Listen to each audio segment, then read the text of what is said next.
Kids. And this is Mick, the Doctor of Digital. Welcome to Sex 101 and Relationships. Sex 101 is created to empower our, of course, sexes, and relationships. The Digital Soul OnlyFans College, Part 2.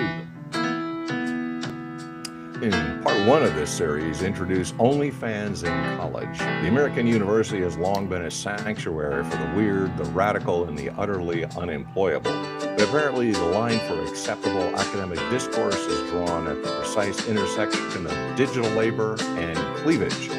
Ari Kitsia, a Ukrainian-Canadian influencer with 2.5 million Instagram followers. She is now also an OnlyFans model and social media presence, best known for her proximity to rapper Young Gravy and her ability to monetize the male gaze, recently stood before a lecture hall at the University of Washington.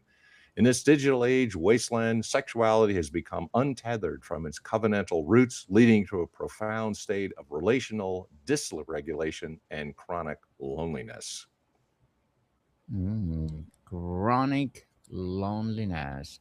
Let's pull these together, Mr. Mick. What would a constructive Christian response to OnlyFans culture and the university's role look like? Not just its critic, but vision for how we should think about sexuality, technology, and human dignity in the digital age. This requires articulating a Christian anthropology that takes both ancient wisdom about human sexuality and contemporary realities of digital attention economies. The goal isn't simply to condemn or retreat, but to offer a richer vision of human flourishing that exposes the poverty of commodified intimacy while acknowledging the genuine needs it exploits. Start with the foundation. Early Christian sexual ethics weren't primarily about rule following, but about integration. Drawing on both Genesis creation narratives and Greek philosophical categories, writers like Gregory of Nyssa developed a vision of human sexuality as oriented toward comprehensive communion, not just physical pleasure, but the integration of body, person, emotion, and will in mutual self gift. The Greek term koinonia, communion, fellowship, captured this. Sexuality at its best participates in the divine life of mutual knowing, mutual giving, mutual receiving. This vision directly challenges both traditional pornography and OnlyFans in different ways. Pornography reduces sexuality to visual consumption as bodies, as objects. OnlyFans adds the illusion of personal connection but maintains fundamental commodification. The person remains an object, now marketed but with personalization features like custom content and direct messaging. Neither approach remotely approximates koinonia because both systematically prevent the mutual vulnerability and reciprocal self disclosure that constitute genuine communion. But here's a crucial nuance.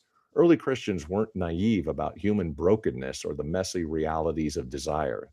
Augustine's Confessions documents his own decade long struggle with sexual compulsion. He doesn't present his pre Christian life as simply bad choices, but genuinely enslaved desire. He wanted to change, but found himself incapable. This honest anthropology recognized that human sexuality exists in a state of disorder where desires, will, and genuine good conflict.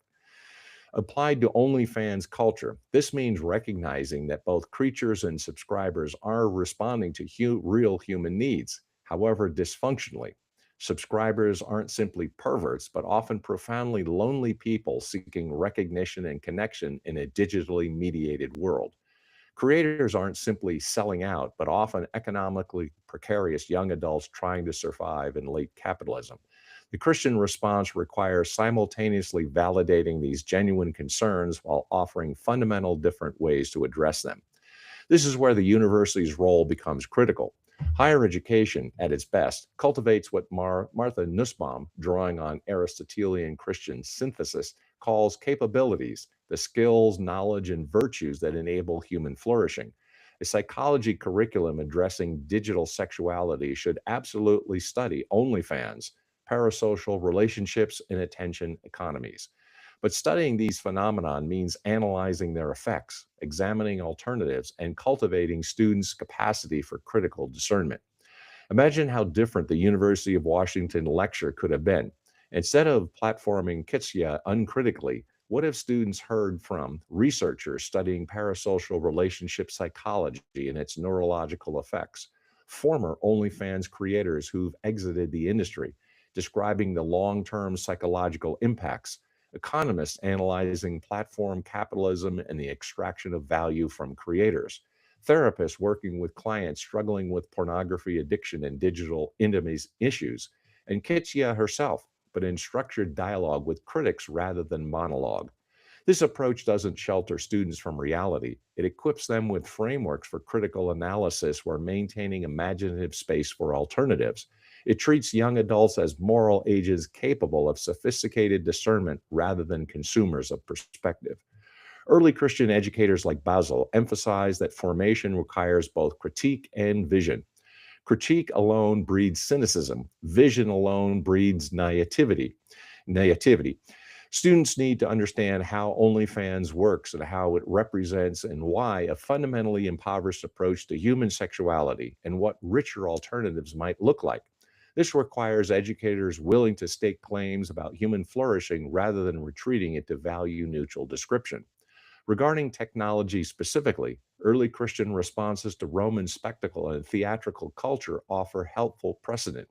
They didn't simply reject these technologies of attention and desire. Instead, they developed alternative practices, liturgical worship that engaged the senses without commodifying bodies, communal life that provided genuine belonging rather than parasocial stimulation, and an account of sexuality rooted in covenant fidelity rather than market exchange. The digital age equivalent might include developing online communities structured around genuine reciprocity rather than influencer follower dynamics, creating economic models that don't require monetizing intimacy, cultivating face to face relationships that interrupt digital mediation, and most fundamentally, articulating a vision of sexuality as communion rather than transaction. This isn't Puritanism. Early Christian sexual ethics, at their best, celebrated embodied pleasure within contexts that honored personal integration and mutual flourishing.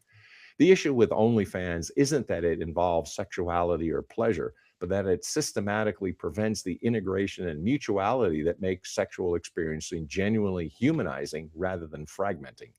Universities serving the common good should equip students to recognize and resist commodification while imagining better alternatives. This requires educators willing to make normative claims about human flourishing, a challenge in contemporary academic culture that often mistakes value neutrality for intellectual rigor. But avoiding normative frameworks doesn't create neutral education. It simply allows dominant cultural logics, in this case, market capitalism and attention economy dynamics, to shape students by default. Constructive Christian response to OnlyFans culture and universities' role would offer young people something far richer than either uncritical platforming or moralistic condemnation, a vision of human sexuality oriented toward integration, communion, and flourishing. In conclusion, a sound response exposes commodified intimacy's poverty while providing genuine alternatives intellectually, communally, and practically in our digital age. Mr. Meg, Dr. Mike Nicholas seems willing to ask, should young people have to monetize their sexuality to survive economically? Or what would early Christians say about society structured such as that this even appears rational? This cuts to the deepest level of analysis, and it's precisely where early Christian social critique becomes most relevant. The patristic writers weren't simply concerned with individual moral choices. They developed sophisticated critiques of social systems that made destructive choices appear rational or necessary. Basil of Caesarea's 4th century homilies addressing economic exploitation remain startling in their directness. He describes a society where wealthy landowners accumulate property while peasants fall into debt, ultimately selling their children into servitude to survive. His question isn't primarily, why do desperate parents make this choice, but rather, what kind of society creates conditions where this appears necessary? The individual transaction may be legally voluntary, but the structural coercion renders that voluntariness largely illusionary. Applied to OnlyFans, this framework shifts the analysis fundamentally. Yes, creators make choices, but what social conditions make monetizing sexuality appear rational to young adults? The data is damning. Student debt averages over $30,000. Entry level wages haven't kept pace with inflation. Housing costs have exploded. Healthcare remains tied to employment. Young people face an economic landscape where traditional paths to stability appear blocked, while platforms like OnlyFans promise quick money without credentials or connections. The economic reality is systemic sin. It's not just individual bad actors, but structural arrangements that systemically undermine human flourishing. The contemporary parallel is exact. OnlyFans doesn't exist in isolation. It thrives where in late capitalism attention economy, where platform owners extract value from creators' labor while creators bear all risks. Research shows OnlyFans takes 20% of all earnings, generates billions for executives and investors, while median creators earn poverty level income. The success stories marketed to potential creators represent a tiny fraction of participants, classic pyramid scheme dynamics.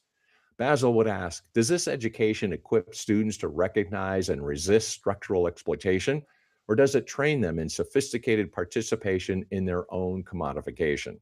The early Christian response to systemic economic exploitation wasn't withdrawal, but what historian Peter Brown calls aggressive charity, creating alternative economic structures.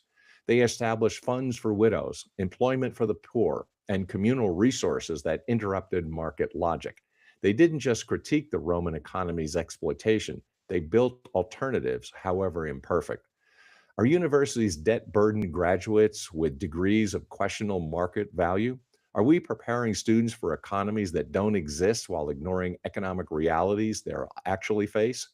Are we offering genuine career pathways or simply credentialing systems that extract tuition while providing little actual value? Dr. McNichols might interrogate her own institution's complicity in economic structures that make OnlyFans appear rational. The deeper tragedy is that psychology students, training for helping professions, received a lesson that human vulnerability, loneliness, and desire for connection are properly understood as market opportunities to be exploited for profit. Tertullian, writing against the spectacles of Rome, identified what he called the choreography of power, how imperial culture taught citizens to see certain arrangements as natural and inevitable rather than contingent and changeable. The games weren't just entertainment, they were pedagogy that normalized violence, hierarchy, and domination.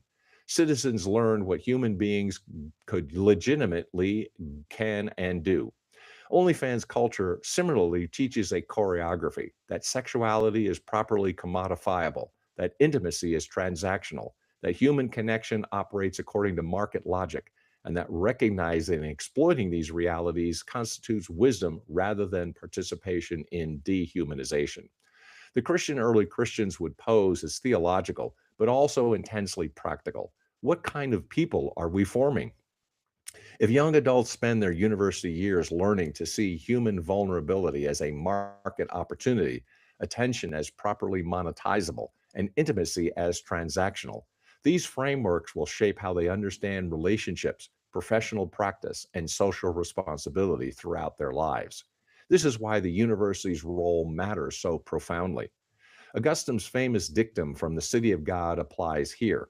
Justice removed, what are kingdoms but great robberies?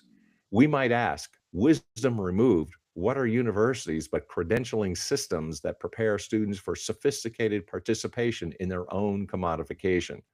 The question neither Dr. McNichols nor her defenders will ask: should young people have to monetize sexuality to survive economically? Reveals the limits of their educational vision. Genuine education would equip students to recognize structural exploitation, imagine alternatives, and build capacity for resistance. Instead, by platforming OnlyFans creation as practical business education, the university participates in the very commodification and systemic injustice it should help students understand and resist. In conclusion, the university capitulation early Christian educators would recognize is the failure not of courage, but of imagination regarding what human beings are for and what education should serve. Mr. Mink, the Mom's Justice article suggested that OnlyFans teaches practical business about attention, economies, and the universities refusing to acknowledge these are dishonest. But there's a question neither the article nor. Well, here's what's the alternative. And early Christians actually affirm about embodied desire, sexuality within covenant relationships. You have to move beyond don't to a vision of what sexuality is actually for. And this is crucial because Christianity often gets caricatured as simply anti sex, when the patristic tradition actually developed one of the ancient world's most sophisticated theologies of embodied pleasure and desire. The difference wasn't between affirming or denying sexuality, but between integrated and fragmented approaches to erotic experience. Clement of Alexandria, writing in the second century, offers perhaps the most explicit affirmation of marital sexuality in early Christian literature. In his Pedagogicus, he argues that sexual union within marriage participates in divine creativity and community. He doesn't spiritualize this. Clement affirms physical pleasure as good in itself when it serves the deeper integration of persons. The goal isn't minimizing pleasure, but directing it toward comprehensive union rather than fragmented consumption. What's remarkable about Clement is his insistence that sexual pleasure intensifies rather than diminishes when embedded in covenant faithfulness. He argues against the Stoic ideal of passionless reason, suggesting instead that properly ordered desire doesn't eliminate passion but channels it toward greater intimacy. The modern assumption that commitment constrains desire while novelty sustains it would strike Clement as backwards. In his anthropology, the deepest pleasures require the vulnerability and self revelation that only long term fidelity makes possible. This connects to Origen's often misunderstood writings on desire. Yes, Origen could be extremely ascetic, but in his commentary on the Song of Songs, he develops an elaborate theology of desire as the engine of spiritual and relational growth. The bridegroom and the bride's passionate longing for one another becomes the pattern for all human yearning for communion with God, with other persons, with reality itself. Desire isn't the problem. Misdirected or fragmented desire is. Applied to contemporary dating, this offers a completely different framework than either traditional purity culture or hookup culture provides. Purity culture often treats desire itself as dangerous, something to be suppressed until the wedding night magically transforms it into good. Hookup culture treats desire as an appetite to be satisfied through serial consumption. Both approaches separate desire from personhood, which fragments the individual. The patristic alternative recognizes desire as integral to being human, but insists it requires formation. Just as you learn to appreciate complex music or fine wine through cultivated attention rather than immediate consumption, erotic desire deepens through practices of attentiveness, restraint, and commitment that train you to experience another person as irreplaceable rather than interchangeable. This is where Athanasius's incarnational theology becomes practically relevant. In On the Incarnation, he argues that God didn't redeem humanity by escaping embodiment, but by fully embracing it. The body isn't a prison for the soul, but the very site where divine human communion occurs. Applied to sexuality, this means embodied pleasure isn't spiritually suspect, but rather the specific arena where persons encounter one another most completely. But, and this is a crucial turn, such an encounter requires presence, vulnerability, and time. You can't truly know another person's body as more than an object without knowing their history, fears, hopes, and particularities. The patristic insistence on sexuality within covenant wasn't arbitrary moralism, but recognition that the depth of embodied knowing they envision requires the safety and permanence that covenant provides. Modern dating apps reduce people to profiles optimized for efficiency.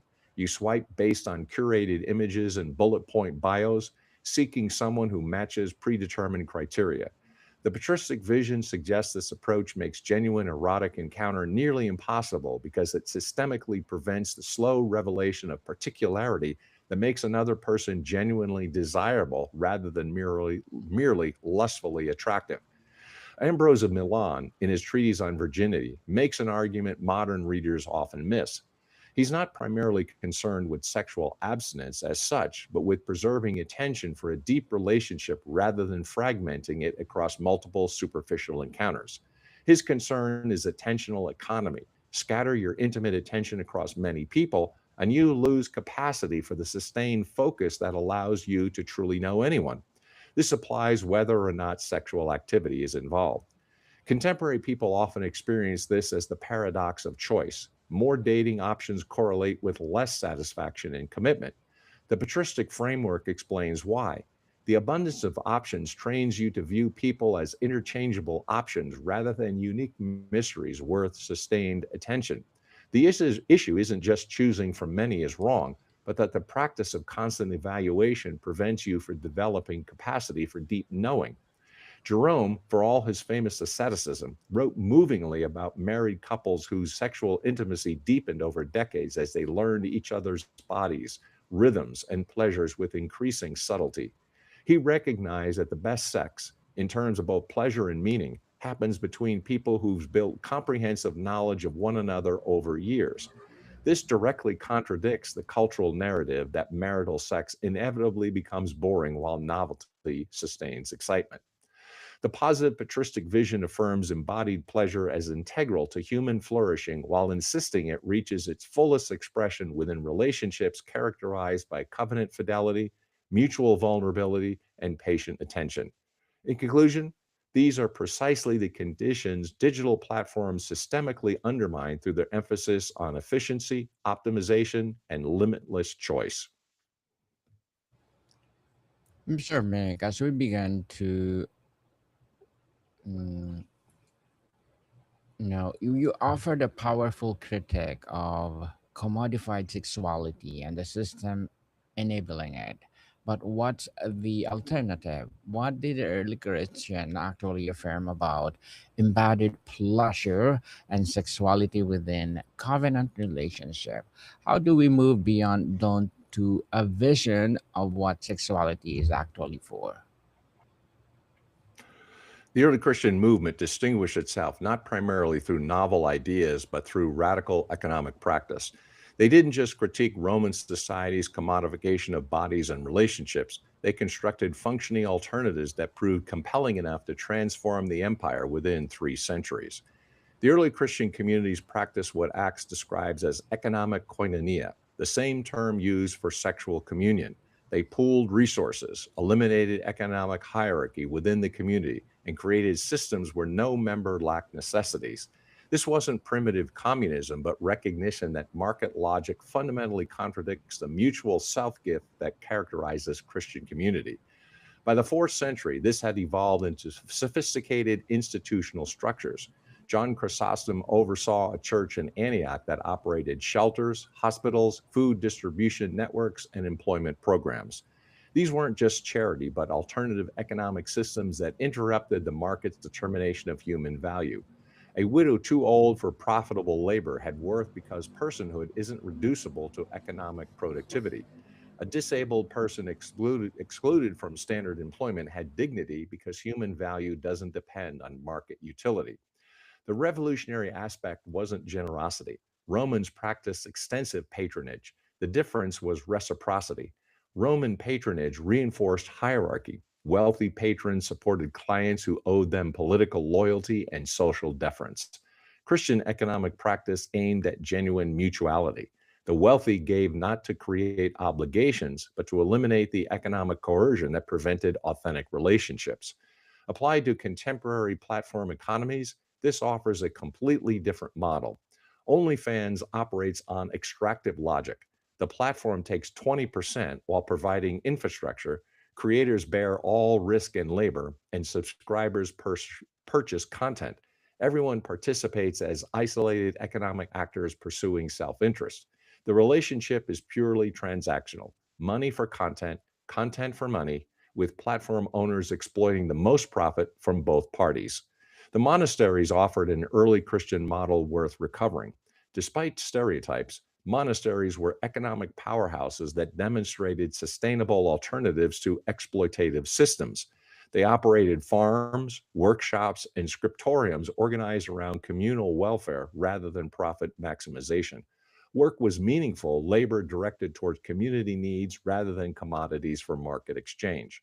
The contemporary equivalent might be cooperative businesses, community supported agriculture, worker owned enterprises, and local economies that prioritize relationships over efficiency. These exist but remain marginal because dominant economic logic treats them as quaint rather than viable. Early Christian economic practice suggests that we should reverse this, treating extractive platform capitalism as the aberration and cooperative mutuality as the norm. Basil the Great's institutional innovations remain particularly relevant. He constructed what Peter Brown calls an entire alternative city outside Caesarea, a complex including housing, medical facilities, workshops, and churches designed to meet community needs without depending on imperial or market systems. This wasn't withdrawal, but demonstration, showing that different arrangements were practically viable, not just theoretically desirable. For young people facing economic scarcity, contemporary equivalents might include cooperative housing that reduces living costs while building community, time banking systems where services are exchanged based on need rather than market rates, mutual aid networks for healthcare, childcare, and elder care, worker cooperatives and creative industries that eliminate platform intermediaries, and community land trusts that interrupt real estate speculation. The objection, of course, is scale. Can such alternatives really replace platform capitalism? But early Christians didn't wait for empire wide transformation. They built local alternatives that provide and proved compelling enough to spread organically. Communities that genuinely met human needs for belonging, economic security, and meaningful work attracted participants not through marketing, but through demonstrated flourishing. This connects to contemporary intentional communities, co housing projects, and new monastic movements attempting similar reconstruction. They remain marginal partly because we've been taught to view communal economic arrangements as impossible or undesirable. But human beings lived in such arrangements for millennia. Market capitalism dominance is recent and contingent, not inevitable or natural. Early Christians didn't just critique commodification, they built functioning alternatives rooted in economic koinonia that demonstrated human flourishing requiring relationships beyond market logic. In conclusion, contemporary equivalents exist and grow wherever people prioritize mutual aid over competition, cooperation over extraction, and genuine community over platform mediated transactions. Mr. Meg, the early Christian clearly critiques commodified people and sexuality, but did they actually build themselves or build alternatives, or was this just a theory? What did the alternative economic and communal arrangements look like, and what might contemporary evaluates or equivalence be? Well, as we begin to wrap up this theological and economic discussion, we can get concrete. And the patristic wisdom actually mean for a young person navigating Tinder or dealing with loneliness or trying to build relationships in our digitally mediated age. So we can consider how ancient frameworks translate to practical decisions. This is where ancient wisdom must become embodied practice, not just an intellectual framework.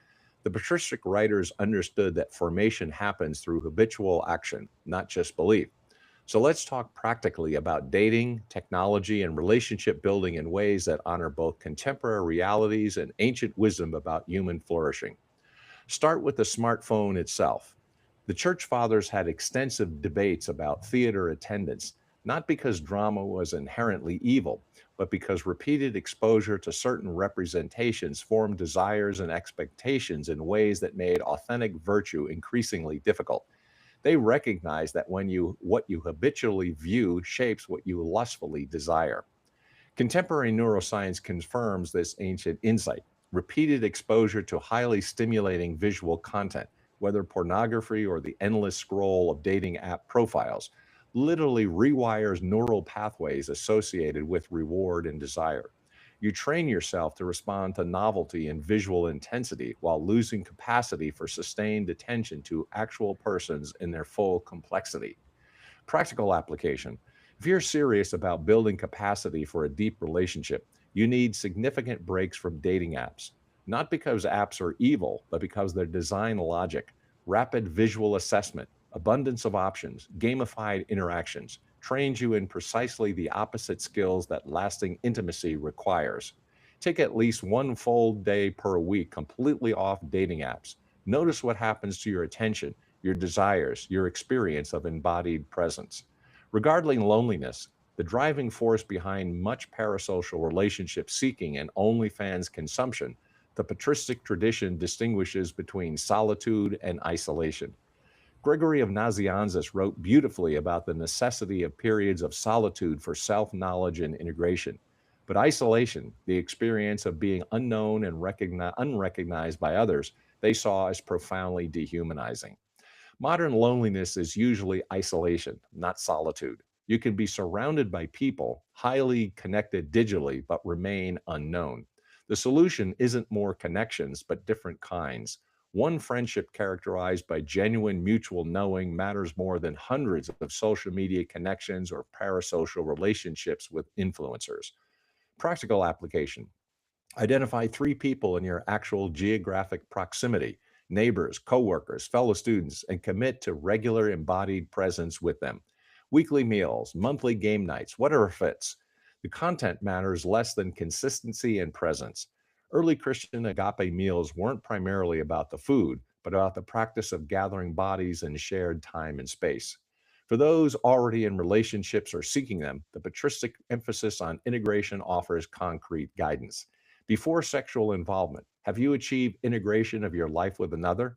Do you know each other's families, friend groups, and work realities? Have you experienced conflict and repair? Have you seen each other in diverse emotional states and circumstances? This isn't about arbitrary timelines or legalistic rules. It's recognition that comprehensive knowing requires encountering someone across contexts and over time. Sexual intimacy before such integration doesn't prevent eventual relationship, but it does risk fragmenting sexuality from personhood in ways that make full integration harder. You've experienced the other's body without knowing their soul, creating a kind of relational disorder that must be overcome rather than built on a foundation. Practical application: if you're dating someone, introduce a 3-month moratorium on physical escalation beyond kissing while intentionally pursuing integration in other dimensions. Meet each other's important people, share significant memories and formative experiences, navigate disagreement, reveal fears and aspirations, then access. Has physical desire deepened through comprehensive knowing or diminished because it was primarily about attraction to an idea rather than this particular person? Regarding technology more broadly, the patristic principle was that tools shape users. Origen argued that even neutral instruments have formative power based on their design and use patterns. A hammer shapes hand, arm, and even posture differently from a pen. Digital platforms shape attention, desire, and relational capacity. This means you can't simply use dating apps or social media in moderation any more than you can use a hammer in moderation to write poetry. The tool itself contains and constrains what's possible. Dating apps optimize for initial attraction and efficient matching. They're terrible instruments for cultivating the patient attentiveness, vulnerability, and commitment that characterize koinonia. Practical application: treat digital platforms as supplements rather than as primary sources of relationships. Use apps to identify social and potential partners, then move to embodied presence as quickly as possible. If someone won't meet face to face within 3 exchanges, they're seeking attention, not a relationship. Similarly, if most of your relational energy goes to digital interaction rather than embodied presence with people in your geography, your relational ecology is disordered. The fathers also emphasized the importance of witnesses and community accountability. They rejected the Roman ideal of private virtue in favor of formation within the community. You become who you're becoming through relationships with people who know you and can speak truthfully about what they observe. Practical application: identify three people who know you well and care about your flourishing, not just your happiness. Permit them to ask hard questions about dating patterns, technology use, and relational health. Meet with them regularly. Early Christians didn't pursue virtue individually, but through mutual exhortation and accountability that was both gentle and uncompromising. Practical application: pay attention to your desires without immediately acting on them. Notice what triggers attraction, longing, or sexual interest. Examine whether these respond to genuine knowing of another person or to projections, fantasies, or unmet needs. Cultivate capacity to experience desire without compulsive action, not permanent abstinence, but the self possession that lets you choose response rather than reject and react automatically. Ancient conclusion, wisdom translates to contemporary through practice, dating through practices that cultivate integration over fragmentation, embodied presence over digital mediation, patient knowing over efficient matching, and communal formation over isolated choice. And with that, that's about all there's to be said on this topic, because in conclusion, it's possible to achieve genuine koinonia even in digital Babylon. Mr. Mike, thank you so much for sharing your knowledge and wisdom to the world. Thank you. And we examine the cultural and economic implication and platforms like OnlyFans and what some commentators informally call OnlyFans College. So, Mr. Mike, would you like to plug in something? Oh, appreciate the opportunity. Write the book, grow the business. Connect with me on LinkedIn, GMIC, the Dr. Digital Smith, PhD. Listen to the Dr. Digital podcast and pick up a couple volumes I have on Amazon. That's On Track, Ian Hunter, and Burning America. Yes, people, let's support Mr. Make the Doctor Digital, and please do listen to our other podcast, Music 101, Sex 101, Love Letters, and of course, Sex 101. So, Mr. Make, thank you so much for your time. Thank you, my friend. Till next time, Deus Vult. Body people, see you soon.